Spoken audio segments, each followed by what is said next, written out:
কেউ কথা রাখেনি। সুনীল গঙ্গোপাধ্যায়ের কেউ কথা রাখেনি কবিতাটা আমি আবৃত্তি করে শোনাচ্ছি।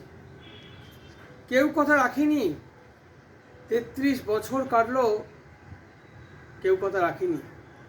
ছেলেবেলা এক বোষ্টমী তার আগমনী গান হঠাৎ থামিয়ে বলেছিল, শুক্লা দ্বাদশীর দিন অন্তরাটুকু শুনিয়ে যাব।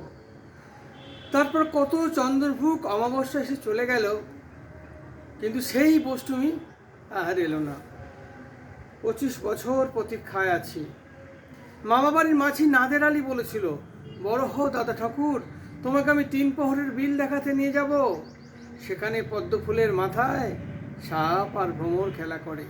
নাদের আলী, আমি আর কত বড় হব? আমার মাথায় এই ঘরের ছাদ ফুঁড়ে আকাশ স্পর্শ করলে তারপর তুমি আমায় 3 প্রহরের বিল দেখাবে। একটা রয়্যাল গুলি কিনতে পারেনি কখনো। লাঠি লজেন দেখিয়ে দেখিয়ে চুষেছে লস্কর বাড়ির ছেলেরা। ভিকিরির মতন চৌধুরীদের গেটে দাঁড়িয়ে দেখেছি ভিতরে রাস উৎসব। অবিরল রঙের ধারার মধ্যে সুবর্ণ কঙ্কন পরা ফর্সা রমণীরা কত রকম আমোদে এসেছে। আমার দিকে কেউ ফিরেও চায়নি। বাবা আমার কাজ হয়ে বলেছিলেন, দেখিস একদিন আমরাও। বাবা এখন অন্ধ, আমাদের দেখা হয়নি কিছুই। সেই রয়্যালগুলি, সেই লাঠি রজেন, সেই রাস উৎসব আমাকে ফিরিয়ে দেবে না।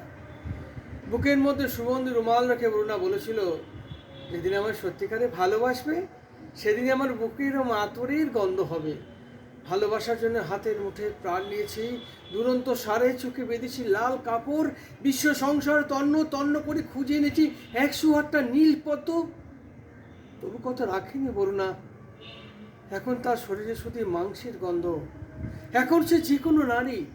কেউ কথা রাখেনি, 33 বছর কাটলো, কেউ কথা রাখে না। নমস্কার।